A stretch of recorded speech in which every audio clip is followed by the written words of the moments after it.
الحمد لله رب العالمين والصلاة والسلام على أشرف الأنبياء والمرسلين أما بعد فأعوذ بالله من الشيطان الرجيم من همزه ونفخه ونفثه بسم الله الرحمن الرحيم رب اشرح لي صدري ويسر لي أمري واحلل عقدة من لساني يفقه قولي اللهم انفعنا بما علمتنا وعلمنا ما ينفعنا وزدنا علما فبشر عباد الذين يستمعون القول فيتبعون أحسنه أولئك الذين هداهم الله وأولئك هم أولو الألباب أعوذ بالله من الشيطان الرجيم بسم الله الرحمن الرحیم سورہ رعد کی آیت نمبر 3 ہم نے شروع کرنی ہے.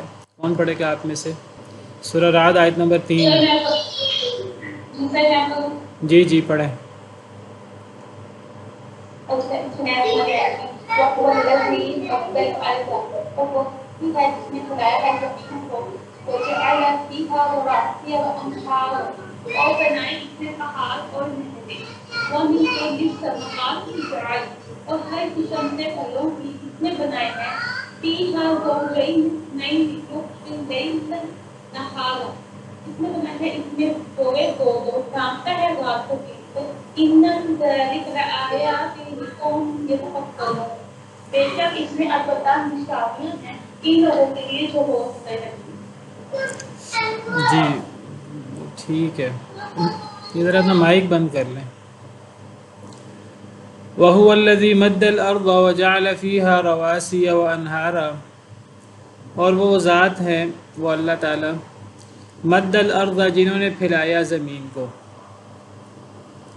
وَجَعَلَ فِيهَا رَوَاسِيَ وَأَنْهَارًا اور بنائے اس میں پہاڑ اور نہریں. تو زمین کو اللہ نے پھیلا دیا ہے, زمین کو اللہ نے اس انداز سے بچھا دیا ہے, اس انداز سے پھیلا دیا ہے کہ زمین بہت بڑی ہے اور بہت وسیع ہے اور تمام مخلوقات کو اپنے اندر سمیٹ لیتی ہے. اللہ نے جتنی بھی مخلوقات زمین کے اندر بنائی ہیں, پیدا کی ہیں, تو زمین ان مخلوقات کے لیے کافی ہے. اللہ نے زمین کو پھیلا دیا ہے,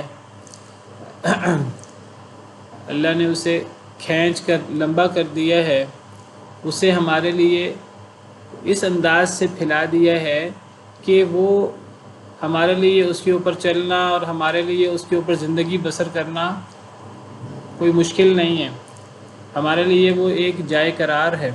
تو اللہ نے زمین کو پھیلا دیا ہے. وَجَعَلَ فِيهَا رَوَاسِيَ اور بنائے اس میں رواسیہ یہ جمع ہے راسیتن کی, اور راسیتن کہتے ہیں گاڑی ہوئی چیز کو, جس چیز کو گاڑ دیا جائے میخ کی طرح, اسے راسیتن کہتے ہیں, گاڑی ہوئی چیز جیسے میخ ہے مثلا. تو راسیہ سے عام طور پر پہاڑ مراد ہوتے ہیں, اس کی جمع ہے رواسی. تو اللہ نے بنائے زمین کے اندر گاڑی ہوئی چیزیں یعنی پہاڑ. تو یہاں پہاڑوں کو پہاڑ نہیں فرمایا, یا پہاڑوں کو جس مقصد کے لیے پیدا کیا ہے وہ مقصد بیان فرمایا ہے, اور وہ مقصد زمین کے اندر میخوں کی طرح پہاڑوں کو گاڑ دینا ہے, جس سے زمین سٹیبل ہو جائے اور زمین حرکت نہ کرنے لگ جائے, زمین کے اندر زلزلے نہ آ جائیں, زمین ہمیں لے کر کہیں چلی نہ جائے. تو اللہ نے زمین کے اندر پہاڑوں کو گاڑ دیا ہے میخوں کی طرح, جس طرح سورہ نازعات میں اللہ فرماتے ہیں والجبال ارساہا, اور پہاڑوں کو اللہ نے گاڑ دیا ہے یعنی زمین میں. کیسے گاڑ دیا ہے؟ جیسے میخ ہوتی ہے. اور میخ کیسے گاڑی جاتی ہے؟ میخ ایسے گاڑی جاتی ہے کہ میخ کا بڑا حصہ زمین کے اندر ہوتا ہے.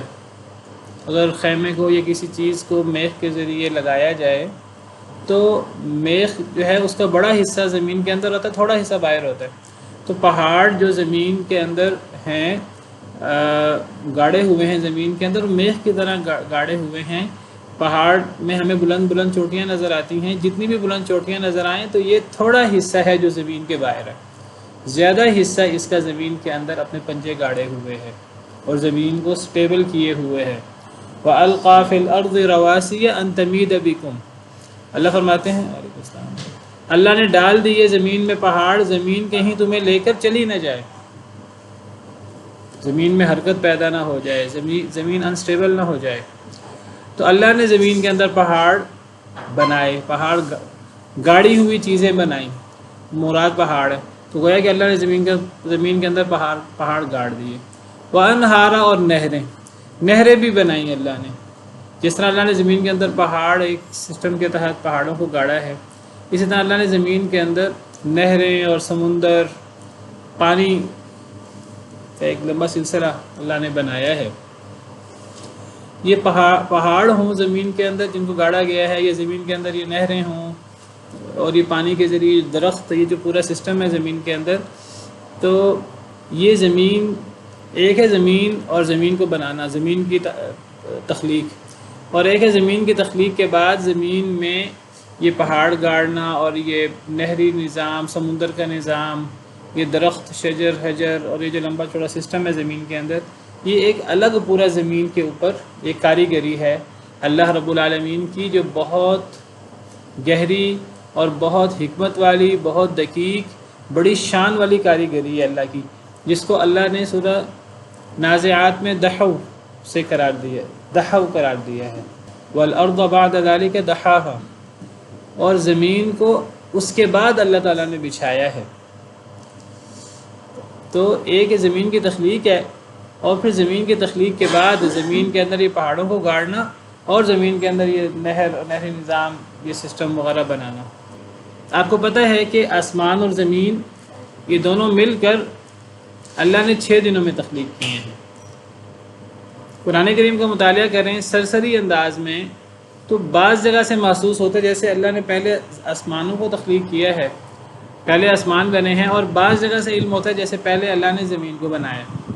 تو سرسری انداز سے دیکھیں، جیسے سورہ بقرہ میں اللہ فرماتے ہیں هو الذی خلق لکم ما فی الارض جمیعا ثم استوى الی السماء، یہ سورہ بقرہ آیت نمبر 29 ہے کہ اللہ وہ ذات ہے جنہوں نے پیدا کیا تمہارے لیے جو کچھ زمین میں ہے سارے کا سارا، پھر اللہ متوجہ ہو گیا آسمان کی طرف، اللہ نے انہیں 7 آسمان بنایا۔ اس آیت سے محسوس ہوتا ہے جیسے اللہ تعالیٰ نے زمین کو آسمان سے پہلے بنایا، پہلے اللہ نے زمین کو بنایا، پھر اللہ آسمان کی طرف متوجہ ہوئے، پھر اللہ نے 7 آسمان بنائے۔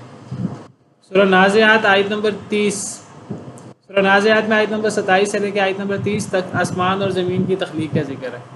یہاں اللہ تعالیٰ فرماتے ہیں اَأَنْتُمْ أَشَدُّ خَلْقًا أَمِ السَّمَاءُ، اے انسانوں کیا تم زیادہ سخت ہو تخلیق کے اعتبار سے یا آسمان؟ اللہ نے بنایا ہے اس کو، آسمان کو۔ رفع سمکها فسواها، اللہ نے بلند کیا اس کی چھت کو، اس کو اللہ نے مضبوط بنایا۔ وَأَغْطَشَ لَيْلَهَا وَأَخْرَجَ ضُحَاهَا، اللہ نے اس کی رات کو ڈھانپ دیا، اللہ نے اس کی روشنی کو نکالا۔ آسمان کی بات ہو رہی ہے، آسمان اور آسمان پہ جو اللہ کی کاریگری ہے اس کی بات ہو رہی ہے۔ وَالْأَرْضَ بَعْدَ ذَلِكَ دَحَاهَا، زمین کو آسمان کے بعد اللہ نے بچھایا ہے۔ اب اس سے اندازہ ہوتا ہے جیسے آسمان پہلے بنے ہیں، زمین بعد میں بنی ہے، لیکن قرآن کریم کی دیگر آیات سے پتہ لگتا ہے، فصلت جس کو سورہ حامیم سجدہ بھی کہتے ہیں، اس میں اللہ نے تھوڑی سی تفصیل بیان کی ہے۔ قُلْ أَإِنَّكُمْ لَتَكْفُرُونَ بِالَّذِي خَلَقَ الْأَرْضَ فِي يَوْمَيْنِ وَتَجْعَلُونَ لَهُ أَنْدَادًا، کیا تم کفر کرتے ہو اس ذات کے ساتھ جس نے زمین کو 2 دنوں میں بنایا، تم اس کے لیے شریک بناتے ہو، وہ رب العالمین ہے۔ وَجَعَلَ فِيهَا رَوَاسِيَ مِن فَوْقِهَا، اللہ نے اس زمین میں اس کے اوپر سے پہاڑ بنائے، پہاڑ گاڑے۔ وَبَارَكَ فِيهَا، اللہ نے زمین میں برکت دی۔ وَقَدَّرَ فِيهَا أَقْوَاتَهَا، اللہ نے زمین میں قوت مقدر کی، قوت کہتے ہیں کھانے پینے کی چیزوں کو، اللہ نے وہ بنائی زمین کے اندر، فی 4 ایام، 4 دنوں میں۔ ثم استوى الى السماء، پھر اللہ آسمان کی طرف متوجہ ہوئے، وہی دخان، اور وہ دھواں تھا، تو اللہ نے آسمان اور زمین سے کہا کہ آ جاؤ، طوعا او کرہا، خوشی سے یا نا خوشی سے۔ قالتا اتینا طائعین، ان دونوں نے کہا ہم خوشی سے آتے ہیں۔ فقضاهن 7 سماوات، تو اللہ نے مکمل کر دیا انہیں، آسمانوں کو، یعنی بنا دیا 7 سماوات، 7 آسمان، فی یومین، 2 دنوں میں۔ وَأَوْحَىٰ فِي كُلِّ سَمَاءٍ أَمْرَهَا، اور اللہ نے وحی کی ہر آسمان میں اپنا حکم۔ اب ان آیات سے پتہ لگتا ہے، یہ سورہ حامیم سجدہ یا سورہ فصلت کی آیات ہے، ان سے پتہ لگتا ہے کہ پہلے زمین بنی ہے، آسمان بعد میں بنا ہے، آسمان 2 دنوں میں بنا ہے، زمین کے بارے میں ایک جگہ پر ہے وہ 2 دنوں میں بنی ہے، ایک جگہ پر ہے وہ 4 دنوں میں بنی ہے۔ یہ 2 دن اور 4 دن، 6 دن اور 2 دن آسمان کے، یہ 8 دن محسوس ہوتے ہیں۔ ویسے اوور آل زمین اور آسمان کی مشترکہ تخلیق کی مدت وہ قرآن کریم میں کئی جگہ پر ہے، وہ 6 دن ہے۔ وَهُوَ الَّذِي خَلَقَ السَّمَاوَاتِ وَالْأَرْضَ فِي سِتَّةِ أَيَّامٍ، 6 دنوں میں اللہ نے زمین و آسمان کو بنایا۔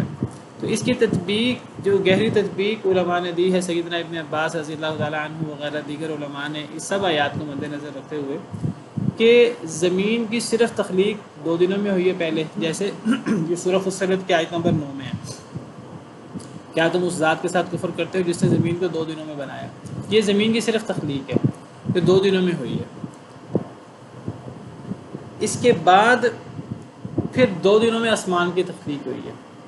آسمان اور آسمان کے متعلقات جو ہیں یہ 2 دنوں میں، اس کا ذکر سورہ حامیم سجدہ کی ہی آیت نمبر 12 میں، فَقَضَاهُنَّ سَبْعَ سَمَاوَاتٍ فِي يَوْمَيْنِ، پہلے 2 دن میں زمین کی تخلیق ہوئی ہے، پھر 2 دن میں آسمان کی تخلیق ہوئی ہے، پھر 2 دن میں زمین کے اوپر جو باقی سارے کام ہوئے ہیں، جن میں بطور خاص پہاڑوں کا معاملہ ہے اور پانی کا معاملہ ہے۔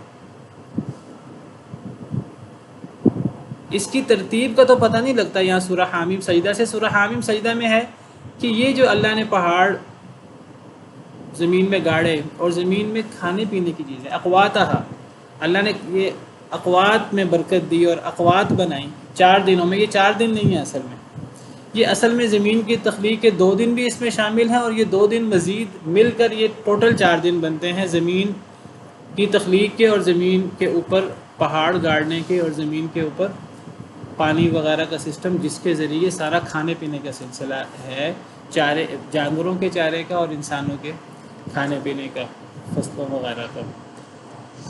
اس کی جو ترتیب اور تفصیل کا پتہ لگتا ہے ہمیں سورہ النازعات سے۔ سورہ نازعات میں جو اللہ تعالیٰ فرماتے ہیں وَالْأَرْضَ بَعْدَ ذَلِكَ دَحَاهَا، اس سے سیدنا ابن عباس وغیرہ علماء نے استدلال کیا ہے کہ یہ جو صرف دحب کا کام ہے نا، زمین کے جو باقی کام ہیں یہ آسمان کے بعد ہوئے ہیں۔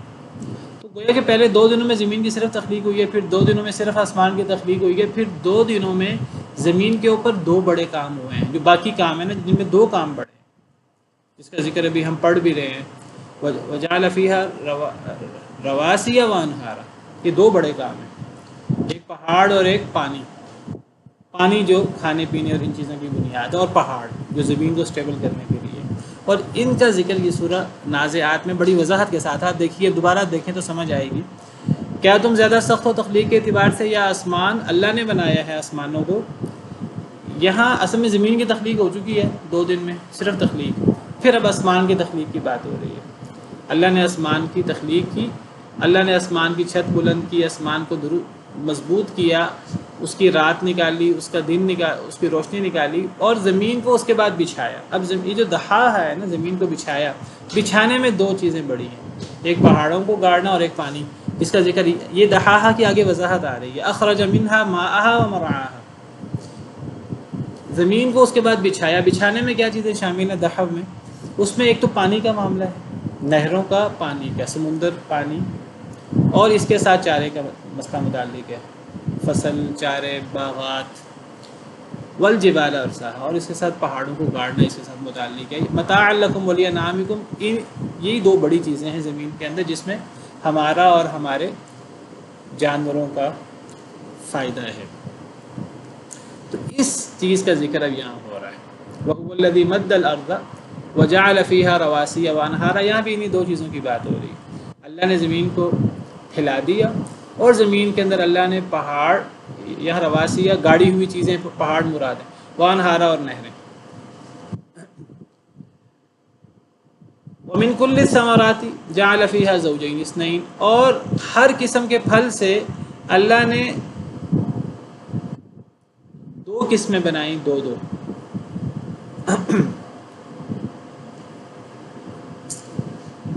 اب یہ جو نہریں ہیں پانی، اس سے پھل ہیں۔ اب پھل کے اندر بھی اللہ کی بڑی عظیم قدرت ہے، کاریگری ہے کہ پھلوں کے اندر 2 قسم کے پھل ہیں۔ 2 قسم کے پھل سے کیا مراد ہے؟ 2 قسم کے پھل سے مراد یا تو نر مادہ کا تصور ہے، جس طرح انسانوں کے اندر اور حیوانات کے اندر نر اور مادہ کا تصور ہے، اسی طرح نباتات کے اندر بھی ہے، جس طرح سائنس اس کو پروف بھی کر چکی ہے، سائنسی طور پہ ثابت بھی ہو چکا ہے۔ تو دو قسمیں نر اور مادہ، یا یہ مراد ہے ہر قسم کے پھل سے، یعنی نباتات میں بھی نر مادہ کا تصور موجود ہے، یا پھر ہر قسم کے پھل میں دو دو قسمیں اللہ نے بنائی ہیں۔ دو قسموں سے مراد پھلوں کے اندر کا اختلاف ہے، کچھ پھل میٹھے ہیں، کچھ پھل کھٹے ہیں، کچھ پھل کس رنگ کے ہیں، کچھ پھل کس رنگ کے ہیں۔ تو یہ جو اس قسم کے جو قسمیں ہیں وہ مراد ہیں، کچھ ترش ہیں، کچھ میٹھے ہیں، کچھ کڑوے ہیں، کچھ بہت ذائقہ والے ہیں، کچھ بے ذائقہ ہیں۔ تو اس قسم کی دو دو قسمیں اللہ نے پھلوں میں سے بنائی ہیں۔ زوجین، زوج کا اصل میں دو معنی ہوتا ہے، بلکہ تین معنی ہوتے ہیں زوج کے، مشہور اس کے دو معنی۔ ایک زوج کا معنی ہوتا ہے زوج سے مراد ہی جوڑا لیا جاتا ہے، ایک زوج میں ہی جوڑا شامل ہے، نر اور مادہ۔ زوج کا ایک معنی قسم، جب زوج قسم کے معنی میں ہو تو وہاں زوجین میں دو چیزیں مراد ہوں گی۔ زوج سے مراد ایک قسم، تو زوجین سے مراد دو قسمیں مراد ہوں گی۔ اب دو قسموں میں وہ نر مادہ والی قسم بھی آ سکتی ہے، اور دو قسموں میں نر مادہ کے علاوہ جو زمین میں اختلاف کے، جو پھلوں میں اختلاف کے پہلو ہیں، اللہ نے ہر چیز کے اندر زوجین بنائے ہیں، ہر چیز کے اندر۔ وہ نر مادہ کا تصور بھی ہو سکتا ہے، اور نر مادہ کے علاوہ جیسے دن اور رات ہے، یہ بھی زوج ہے، جیسے آسمان اور زمین ہے، یہ بھی زوج ہے، اوپر نیچے دائیں بائیں، یہ بھی زوج ہیں۔ تو زوجین سے مراد جو ہے وہ دو قسم، زوج ایک زوج ایک قسم، اور زوجین تثنیہ ہے دو قسمیں، تو یہاں زوج قسم کے معنی میں ہے۔ تو ہر قسم کے پھل میں اللہ نے دو دو قسمیں، اور اس نئینی یہ اسی کی تائید ہے، اسی کی تاکید ہے۔ زوجین خود تثنیہ ہے، اس نئین اسی کی تاکید ہے۔ ہر قسم کے پھل سے اللہ نے دو دو قسمیں بنائی۔ اب دو قسم، یہ نر مادہ والی قسم بھی ہو سکتی ہے، اور یہ نر مادہ کے علاوہ جو اختلاف ہے پھلوں کا، رنگوں کا، ذائقے کا، اور بہت قسم کے اختلافات ہیں جن میں سے بعض کا ذکر آگے بھی آ رہا ہے۔ یہ کائنات کے مختلف چیزوں کے اندر جو اختلاف ہے نا، چاہے وہ رنگوں کا اختلاف ہو، چاہے وہ ذائقے کا اختلاف ہو، چاہے وہ کچھ درخت ہیں پھلوں میں، کچھ بیلیں ہیں، کچھ ایک شاخہ ہیں، کچھ دو شاخیں ہیں جن میں سے بعض کا ذکر آگے بھی آ رہا ہے۔ یہ جو اختلاف ہے یہ اللہ کی ایک بہت بڑی قدرت ہے، اور اللہ چیزوں کے اختلاف کو اور چیزوں کے کنٹراسٹ کو اللہ اپنی ایک بہت بڑی قدرت باور کراتے ہیں۔ جس طرح اللہ تعالیٰ فرماتے ہیں وَمِنْ آیَاتِهِ خَلْقُ السَّمَاوَاتِ وَالْأَرْضِ وَاخْتِلَافُ أَلْسِنَتِكُمْ وَأَلْوَانِكُمْ، اللہ کی بڑی بڑی نشانیوں میں سے آسمان و زمین کی تخلیق ہے، اور تمہاری زبانوں کا اور تمہارے رنگوں کا اختلاف ہے۔ زبان، انسان، بہت ساری زبانیں ہیں، سینکڑوں زبانیں ہیں دنیا کے اندر، اس سے بھی زیادہ ہیں۔ زبانوں کا اختلاف یہ اللہ کی بہت بڑی قدرت ہے، اور رنگوں کا اختلاف، انسانوں کا رنگوں کا اختلاف، یہ بھی اللہ کی بہت بڑی قدرت ہے۔ یہ اختلاف اور یہ زبانوں کا اختلاف اور رنگوں کا اختلاف یہ اللہ کی اتنی بڑی قدرت ہے، اللہ نے اس عظیم قدرت کو، آسمان و زمین کی تخلیق، جن کو اللہ اس کائنات کی عظیم ترین نشانیاں باور کراتے ہیں، آسمان اور زمین کی تخلیق، قرآن کریم کا مطالعہ کریں تو آسمان اور زمین کی تخلیق کی بڑی نشانیوں میں سے نشانی ہے۔ اس کے ساتھ اللہ تعالیٰ زبانوں کے اور رنگوں کے اختلاف کا ذکر کرتے ہیں، اس کا مطلب ہے یہ اختلاف اللہ کی بہت عظیم قدرت ہے، اور یہ اختلاف جو ہے یہ پھلوں میں بھی ہے، اور یہ صرف زبانوں میں اور ہم انسانوں کے رنگوں میں نہیں ہے، یہ تقریباً ہر چیز میں اختلاف ہے، کنٹراسٹ ہے اور اختلاف ہے، اور یہ اختلاف اللہ کی عظیم قدرت ہے۔ سورہ فاطر میں اللہ تعالیٰ فرماتے ہیں سورہ فاطر آیت نمبر 27، الم تر ان اللہ انزل من السماء ماء فاخرجنا به ثمرات مختلفا الوانها، کیا نہیں آپ نے دیکھا کہ اللہ نے آسمان سے پانی نازل کیا اور پھر اس پانی کے ذریعے ہم نے پھل نکالے جن کے رنگ مختلف ہیں۔ اب یہ اللہ کی عظیم قدرت بیان ہو رہی ہے، پھلوں کے مختلف رنگ ہیں، یہاں رنگوں کی بات ہو رہی ہے، اگرچہ ذائقے بھی مختلف ہیں اور کئی چیزوں میں اور بھی اختلاف ہے، یہاں رنگوں کے حوالے سے بات ہو رہی ہے۔ وَمِنَ الْجِبَالِ جُدَدٌ بِيضٌ وَحُمْرٌ مُخْتَلِفٌ أَلْوَانُهَا وَغَرَابِيبُ سُودٌ، اور پہاڑوں میں بھی مختلف قسم کے رنگ کے پہاڑ ہیں، کچھ سفید ہیں، کچھ سرخ ہیں، مختلف رنگ ہیں، سفید اور سرخ میں بھی مختلف رنگ ہیں، ایک جیسی سفیدی اور ایک جیسی سرخی بھی نہیں ہے۔ وغرابیب سود، کچھ تو کالے سیاہ ہیں، پہاڑوں کے اندر بھی رنگوں کا اختلاف ہے، یہ بھی اللہ کی بڑی قدرت ہے۔ وَمِنَ النَّاسِ وَالدَّوَابِّ وَالْأَنْعَامِ مُخْتَلِفٌ أَلْوَانُهُ كَذَلِكَ، لوگوں میں بھی مختلف رنگ ہیں، جانوروں میں بھی مختلف رنگ ہیں، چوپایوں میں بھی اور جانوروں میں، بہیمۃ الانعام میں بھی مختلف رنگ ہیں اسی طرح۔ تو یہ اللہ کی عظیم قدرتیں ہیں جن کو اللہ تعالیٰ جگہ جگہ بیان کرتے ہیں۔ یغشی اللیل النہار، اللہ ڈھانپ لیتے ہیں، یوشی کی ضمیر ہوا اللہ کی طرف لوٹ رہی ہے، وہ ڈھانپ لیتا ہے اللیل رات کو، النہارا دن سے، دونوں مفعول ہیں، فاعل اللہ تعالیٰ ہیں۔ یغشی وہ ڈھانپ لیتا ہے، یعنی اللہ تعالیٰ، یعنی اللہ نے رات اور دن کو پیدا کیا اور رات اور دن کو پیدا نہیں کیا، رات کو اللہ دن سے ڈھانپ لیتے ہیں، پھر دن کو اللہ رات سے ڈھانپ لیتے ہیں، یہ ساری کاریگری اللہ تعالیٰ کی ہے اور یہ سارا اللہ کے حکم سے ہوتا ہے اور اللہ کے کرنے سے ہوتا ہے۔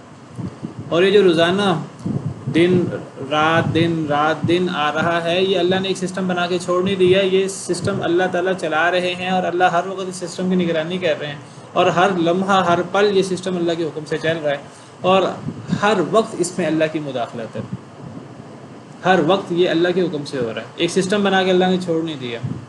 اگر اللہ تعالیٰ اس کو چھوڑ دیں تو یہ سسٹم باقی نہ رہے اور یہ سسٹم سارا دھڑام سے گر پڑے اور سارا سسٹم تباہ ہو جائے۔ یہ آسمان اور زمین ہی جن کو اللہ نے بنایا ہے، اگر اللہ ان کو چھوڑ دے، اللہ ان کا دھیان کرنا چھوڑ دے تو یہ آسمان اور زمین قائم دائم نہ رہیں، یہ تباہ اور برباد ہو جائیں، یہ گر پڑیں۔ ان اللہ یمسک السماوات والارض ان تزولا، اللہ نے آسمان و زمین کو تھاما ہوا ہے کہیں یہ گر نہ پڑیں۔ ولا ان زالتا، اور اگر یہ گر پڑیں، ان امسکہما من احد من بعد، اللہ کے علاوہ کوئی ہے ہی نہیں جو انہیں روک سکے۔ وَيُمْسِكُ السَّمَاءَ أَن تَقَعَ عَلَى الْأَرْضِ إِلَّا بِإِذْنِهِ، ایک آیت میں اللہ فرماتے ہیں اللہ نے آسمانوں کو تھاما ہوا ہے، آسمان کو کہیں آسمان زمین پر نہ گر پڑے۔ یہ جو آسمان ہمیں بغیر ستونوں کا نظر آتا ہے تو یہ آسمان زمین پر گر پڑ سکتا ہے، تو یہ اللہ کی عظیم قدرت ہے کہ اللہ نے ان کو تھاما ہوا ہے۔ جو فضا میں ہمیں پرندے اڑتے پھرتے نظر آتے ہیں تو یہ اللہ نے ان کو پر دے کر اور ان کو اڑنا سکھا کر چھوڑ نہیں دیا، کہ ان کو جب یہ اڑتے ہیں تو ان کو اللہ تھامے ہوتے ہیں، اگر اللہ نہ تھامے تو یہ گر پڑے زمین پر۔ اسی طرح یہ جو کشتیاں پانی میں چلتی ہیں، یہ کشتیوں کو اللہ تھامے ہوئے، اگر اللہ نہ تھامے، اللہ ہواؤں کا یہ سسٹم نہ چلائیں اور ہر پل اللہ ان کی نگرانی نہ کریں تو ایک سیکنڈ کے لیے بھی کوئی چیز نہیں چل سکتی۔ ہم انسان، اللہ نے ہمارا جو پورا سسٹم بنایا ہے، سانس آ جا رہی ہے، دیگر سارے سسٹم ہمارے اندر چل رہے ہیں، دل دھڑک رہا ہے، یہ ہر چیز ہر لمحہ اللہ کے حکم سے ہو رہی ہے اور ہر لمحہ اس میں اللہ کی کار فرمائی ہے۔ کل یوم هو فی شان، سورہ رحمان میں اس کا یہی مطلب ہے۔ یسألہ من فی السماوات والارض، آسمان و زمین کی ہر چیز ہر وقت اللہ سے سوال کرتی ہے، اور کل یوم هو فی شان، اللہ ہر وقت ہر لمحہ کسی نہ کسی کام میں ہوتے، کسی نہ کسی حالت میں ہوتے۔ تو بہت بڑا ایک مغالطہ ہے ہمارے ہاں، کچھ لوگ ہیں اپنے آپ کو نیچرسٹ کہتے ہیں، نیچری ہیں ہم، ہر چیز نیچر، ایک سسٹم بنا ہوا ہے، وہ تو یہاں تک اللہ معاف کرے چلے جاتے ہیں، وہ کہتے ہیں اللہ نے ایک سسٹم بنا دیا ہے اور اس سسٹم کے اللہ بھی خلاف ورزی نہیں کر سکتے، تو یہاں تک وہ بات کہتے ہیں۔ حالانکہ ہر سسٹم جو اللہ چلا رہا ہے، جو اللہ چلا رہا ہے وہ جب چاہے اس سسٹم کو چینج کر دے۔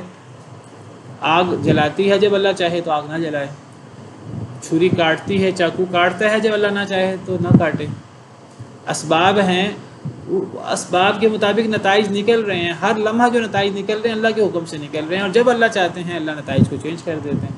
ہم کہتے ہیں معجزہ ہو گیا ہے، یہ اب ایک عجیب کام ہو گیا ہے، وہ ایک معجزہ، ایک کرامت ہوتی ہے، لیکن وہ جو روٹین کی چیزیں چل رہی ہیں وہ سب بھی ایک بہت بڑا معجزہ اور بہت بڑی کرامت ہے۔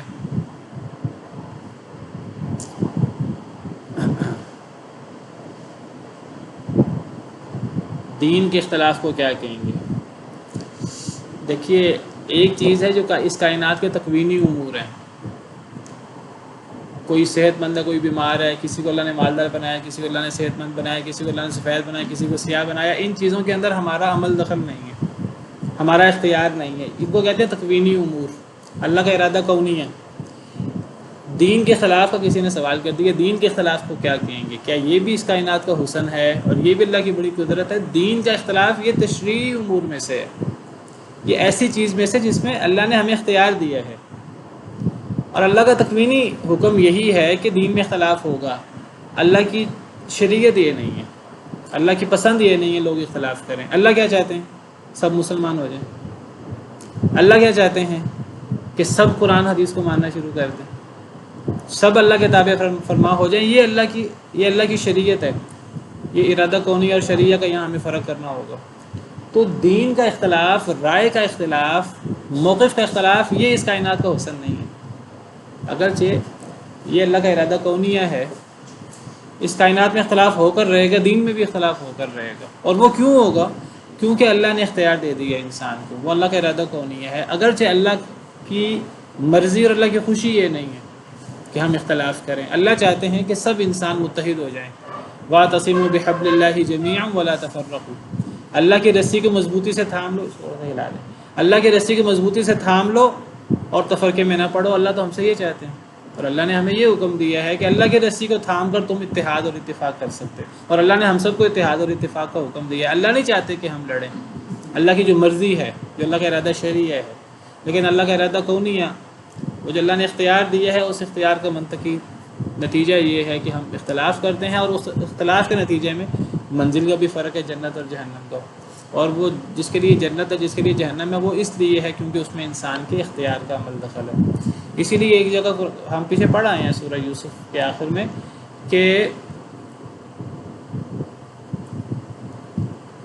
وَلَا يَزَالُونَ مُخْتَلِفِينَ إِلَّا مَن رَّحِمَ رَبُّكَ وَلِذَلِكَ خَلَقَهُمْ، سورہ ہود میں کے آخر میں، کہ لوگ ہمیشہ اختلاف کرتے رہیں گے، اور اسی لیے اللہ نے لوگوں کو پیدا کیا۔ یہ جو دین کا اختلاف ہے، تو کیونکہ اللہ نے اختیار دیا، لوگ اختلاف کرتے رہیں گے، اگرچہ اللہ کا ارادہ شرعی اور اللہ کی پسند یہی ہے کہ سب لوگ متحد ہو جائیں۔ تو بہرحال اصل میں یہاں اللہ کی عام طور پر صورتیں اور مکی صورتوں کے شروع میں اللہ کی عظمت زیادہ بیان ہوتی ہے، اور اللہ کی عظمت بیان کرنے سے اصل مقصود کیا ہے؟ دوسری آیت میں بھی ہم نے پڑھا کہ اللہ کی عظمتیں اور اللہ کی شان بیان کرنے سے مقصود اصل میں آخرت کا اس بات ہے۔ پیچھے بھی ہم نے آیت نمبر 2 میں بھی پڑھا، اللہ اپنی شان اور اپنی قدرتیں بیان کر کے اللہ فرماتے ہیں تاکہ تم اللہ کی ملاقات پر یقین کرو، تاکہ تم مرنے کے بعد کی زندگی کے قائل ہو جاؤ۔ اور یہ جو دوبارہ پھر اللہ کی قدرتیں شروع ہو گئی ہیں، اور دوبارہ پھر اب آخرت کا ذکر ہوگا۔ یہ جو اللہ کی عظمت اور اللہ کی شان بیان ہو رہی ہے، اللہ کی عظمت اور اللہ کی شان سے اصل میں اللہ پر ایمان اور آخرت پر ایمان، اس کی راہ ہموار ہوتی ہے۔ تو اللہ تعالیٰ اپنی عظمت اور اپنی شان بیان کر رہے ہیں۔ قرآن کریم میں دو چیزیں بہت تفصیل سے اور ہر جگہ بیان ہوتی ہیں، ایک اللہ کی پہچان، اللہ کی شان، اللہ کے افعال، اللہ کی عظمتیں، اللہ کی قدرتیں، مخلوق کے سامنے اللہ کی عظمت اور اللہ کی شان آ جائے، نمبر 1، اور نمبر 2 کہ اللہ کا مخلوق سے تقاضا کیا ہے، کیا چیزیں اللہ نے حلال کی، کیا چیزیں اللہ نے حرام کی ہیں۔ تو یہ دو چیزیں قرآن میں آپ کو، ہر چیز کو آپ ان دو چیزوں کی طرف لوٹا سکتے ہیں، یا اللہ کی عظمت اور اللہ کی شان، اس سے ایمانیات، اس سے ہمارے عقائد مضبوط ہوتے ہیں، اور یا پھر اللہ ہم سے چاہتے کیا ہیں، اللہ کے اوامر کیا ہیں اور اللہ کے نواہی کیا ہیں، اللہ نے ہمیں کن چیزوں کا حکم دیا ہے اور اللہ نے ہمیں کن چیزوں سے روکا ہے۔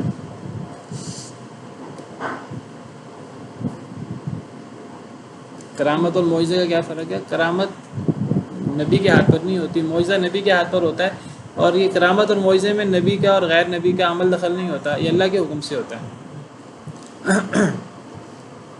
اصل میں نے صرف یہ بات کہی ہے کہ ہم کرامت یا معجزے کو بڑی چیز سمجھتے ہیں، ہم روٹین کو بڑی چیز نہیں سمجھتے، حالانکہ جتنی بڑی کرامت اور جتنا بڑا معجزہ ہوتا ہے اتنی بڑی روٹین بھی اللہ کی قدرت اتنی ہی بڑی قدرت ہے۔ اس موضوع پر شاید کئی دفعہ بات بھی ہوئی ہے کہ سورج کا مغرب سے نکلنا یہ ایک بہت بڑی قدرت ہے اللہ تعالیٰ کی، اور یہ عام روٹین سے ہٹ کر ہے، لیکن سورج کا مشرق سے نکلنا یہ بھی کوئی کم بڑی قدرت نہیں ہے۔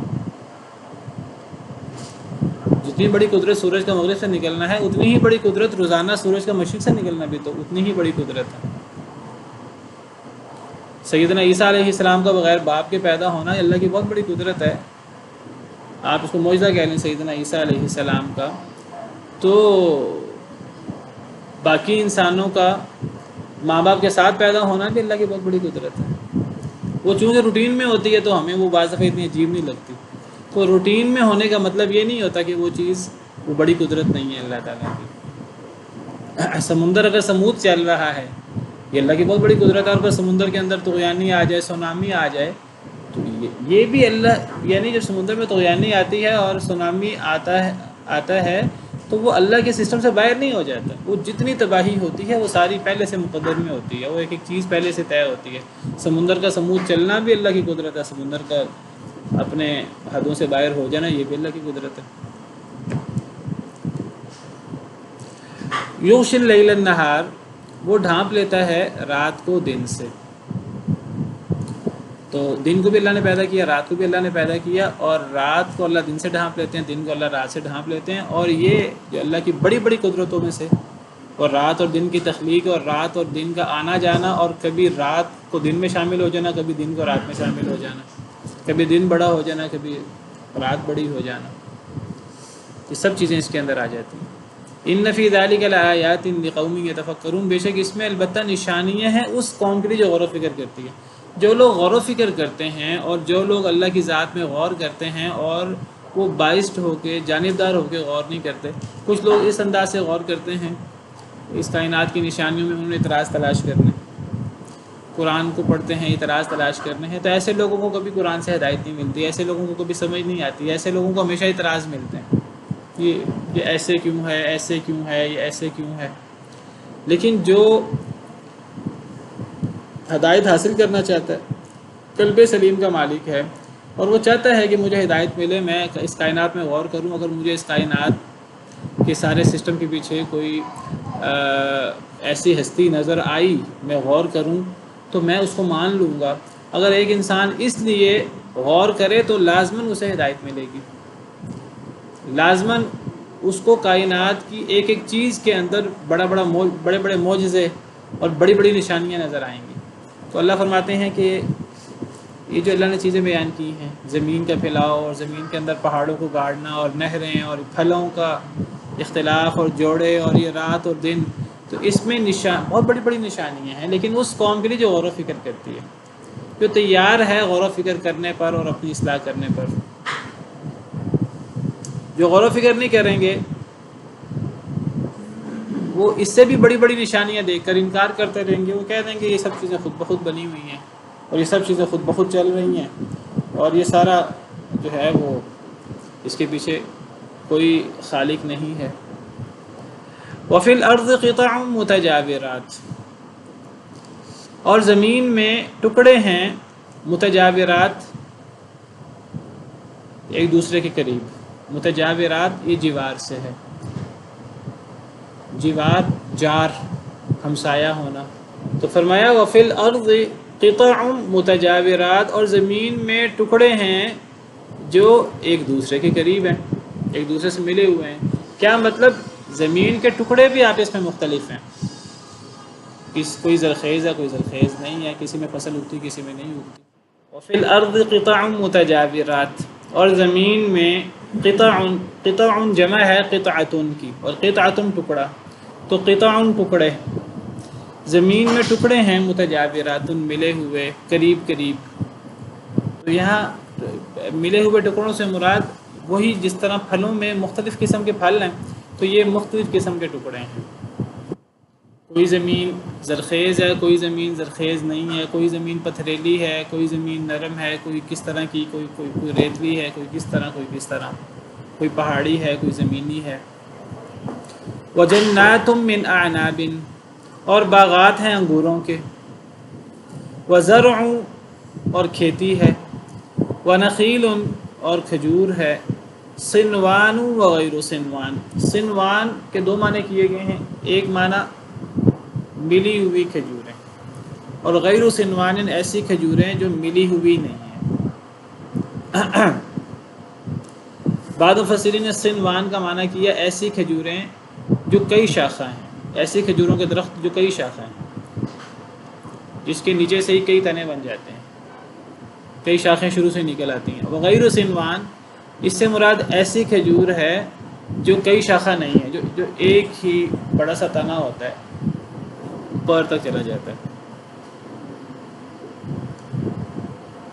بعض مفسرین نے صنوان کا معنی کیا ملے ہوئے، اور غیر صنوان جو ملے ہوئے نہیں ہیں۔ تو کھجوریں چونکہ عرب ملکوں میں صحرائی علاقے میں کھجوریں زیادہ ہوتی ہیں، تو کھجور اور کھجور کے خلاف کا ذکر کیا۔ کھجوروں کے درخت ایک طرح نہیں ہوتے، کئی شاخہ ہوتے ہیں، کئی یک شاخہ ہوتے ہیں، کئی ملے ہوتے ہیں، کئی الگ الگ ہوتے ہیں، دونوں تفسیریں۔ یہ سارے قسم کے خلافات موجود ہیں۔ یسقا بماء واحد، ان کو پانی پلایا جاتا ہے ایک ہی پانی سے، یہ اللہ کی عظیم قدرت ہے۔ تو دیکھیے مٹی ایک جیسی ہے ظاہراً دیکھنے میں، مٹی کا ذائقہ بھی لے لیں، اگر ہم ذائقے کی بات کریں، جو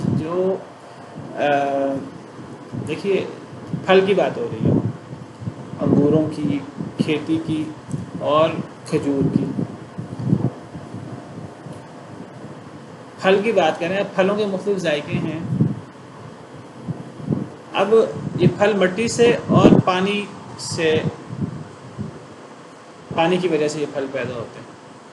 مٹی آپ سمجھیے کہ وہ رحم مادر والا کام کرتی ہے، اور پانی آپ سمجھیے وہ جس طرح انسانوں کے اندر، جانوروں کے اندر نطفے کا کام ہوتا ہے وہ پانی کا کام ہوتا ہے، اور زمین کا کام آپ سمجھیے وہ جس طرح رحم مادر ہوتا ہے اس کا وہ والا کام ہوتا ہے۔ اب زمین ایک جیسی، اگر ذائقے کی بات کریں، زمین کا ذائقہ کیا ہے؟ وہ ایک جیسا ذائقہ ہی ہے ہر جگہ زمین کا۔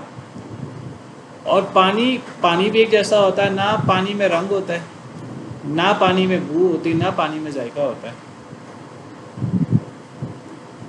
پانی بھی ایک جیسا ہے، زمین بھی ایک جیسی ہے، لیکن اسی زمین کے اندر آپ دیکھیں کہ اس سے مختلف قسم کے پھل بھی پیدا ہوتے ہیں، اور ایک قسم کے پھل بھی، وہ بھی اگر کھجور کے درخت کی بات کریں تو کھجور کے درخت کئی قسم کے، انگور ہی لے لیجیے، انگور کئی قسم کا۔ ہمارے پاکستان کے اندر کسی اور انداز کا لمبوترا انگور ہوتا ہے، اور عرب ملکوں کے اندر وہ سیاہ رنگ کا گول سا انگور ہوتا ہے۔ پھر پاکستان کے اندر انگوروں کی کئی قسمیں۔ اب پانی بھی ایک ہے، زمین بھی ایک جیسی ہے، لیکن آپ دیکھیے اس میں پھل جو ہیں، پانی سارا ایک ہے، چیزیں ایک جیسی ہیں، لیکن نتیجہ جو ہے مختلف نکل رہا ہے۔ وَنُفَضِّلُ بَعْضَهَا عَلَى بَعْضٍ فِي الْأُكُلِ، اور ہم فضیلت دیتے ہیں بعض پھلوں کو بعض پر فی الأكل، ذائقے میں، ذائقہ فرق ہو گیا۔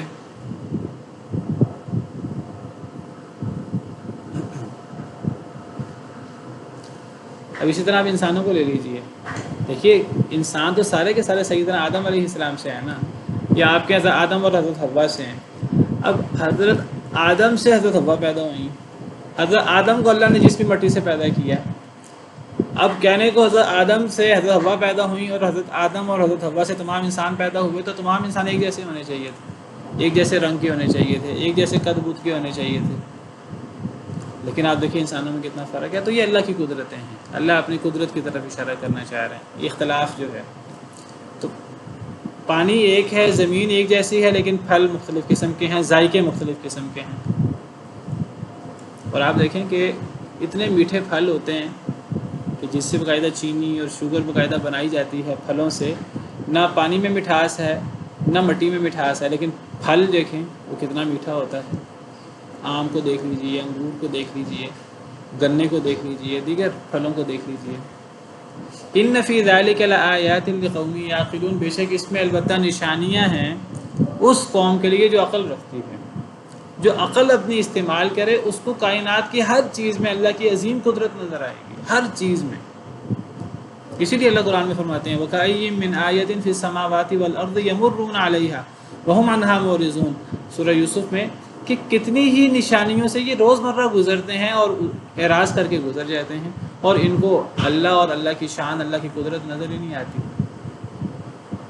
دیکھیے جو مشرک ہے وہ سب سے زیادہ اللہ کی توہین کرنے والا ہوتا ہے، جب اللہ کے ساتھ اللہ کی مخلوق کو ملا رہا ہوتا ہے تو اللہ کی توہین کر رہا ہوتا ہے۔ تو یہ ساری قدرتیں تو اللہ کی ہیں، یہ مخلوق کی تو نہیں ہیں۔ اور جو ایتھیسٹ ہیں آج کل، کہنے کو انسان دنیا میں کتنی ترقی کر لی ہے انسان نے، لیکن دنیا میں اب دہریے بڑھ گئی ہیں، جتنی نشانیاں زیادہ نظر آ رہی ہیں اتنی لوگوں کی گمراہی اور لوگوں کا اللہ پر ایمان بھی کم ہو رہا ہے، اس لیے کہ لوگ عقل نہیں کرتے، لوگ غور و فکر نہیں کرتے۔ کوئی عقل کرے، غور و فکر کرے اور تو اس کو ہدایت بھی مل جائے۔ تو اللہ نے اپنی عظمت اور اپنی شان بیان کرنے کے بعد اب جو اصل موضوع ہے، اس عظمت اور شان سے جو اس کا اصل نتیجہ ہمارا ذہن جس پہ فوکس ہونا چاہیے، وَإِن تَعْجَبْ فَعَجَبٌ قَوْلُهُمْ أَإِذَا كُنَّا تُرَابًا أَإِنَّا لَفِي خَلْقٍ جَدِيدٍ۔ اگر آپ تعجب کریں اے اللہ کے رسول صلی اللہ علیہ وسلم، تو واقعی ہی عجیب ہے ان کی بات۔ اگر آپ کفار کی، مشرکین مکہ کی بات پر تعجب کریں تو آپ کا تعجب کرنا بنتا ہے، کیونکہ ان کی بات ہی بڑی عجیب ہے۔ کیا ان کی بات ہے؟ أَإِذَا كُنَّا تُرَابًا، کیا جب ہم مٹی ہوں گے، أَإِنَّا لَفِي خَلْقٍ جَدِيدٍ، کیا بے شک ہم البتہ نئی تخلیق میں ہوں گے۔ یعنی جب ہم مٹی بن جائیں گے، یعنی جب ہم قبر میں چلے جائیں گے، اور قبر میں جا کر کچھ دیر بعد انسان، عام طور پہ تو یہ کہ انسان مٹی میں مل جاتا ہے، ہڈیاں تک بوسیدہ ہو جاتی ہیں، تو جب ہم مٹی بن جائیں گے تو پھر کیا ہم دوبارہ ہماری تخلیق بھی ہوگی مرنے کے بعد؟ یہی موضوع چل رہا ہے یہ شروع سے ہی، پیچھے بھی یہی موضوع ذکر ہوا ہے، یدبر الامر یفصل الآیات لعلکم بلقاء ربکم توقنون۔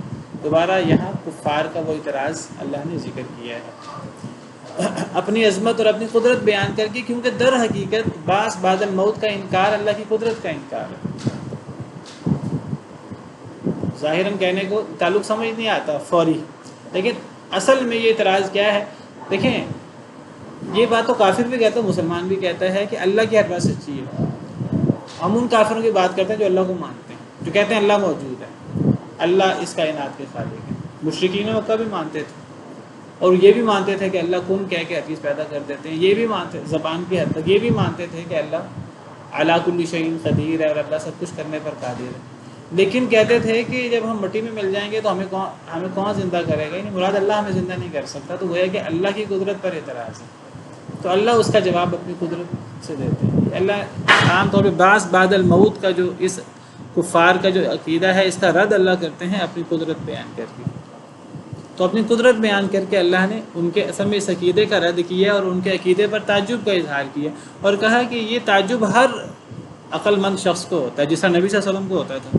تو اے نبی، اگر آپ تعجب کریں ان کے اس عقیدے پر تو ان کی بات تو واقعی بہت عجیب ہے کہ جب ہم مٹی ہو جائیں گے تو کیا ہماری نئی تخلیق ہوگی؟ اللہ نے اس کا جواب نہیں دیا، کیونکہ اس کا جواب پیچھے آ چکا ہے۔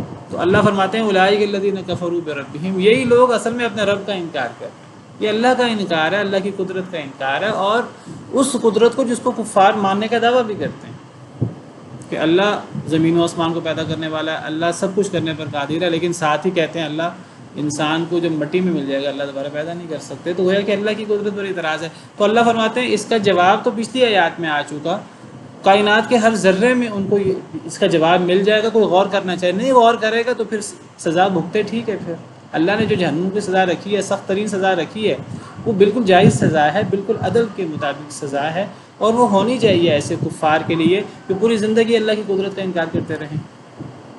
تو یہ لوگ ہیں، انہوں نے اپنے رب کا انکار کیا، اپنے رب کا، اپنے رب کی قدرت کا، اگرچہ وہ اللہ کو مانتے تھے۔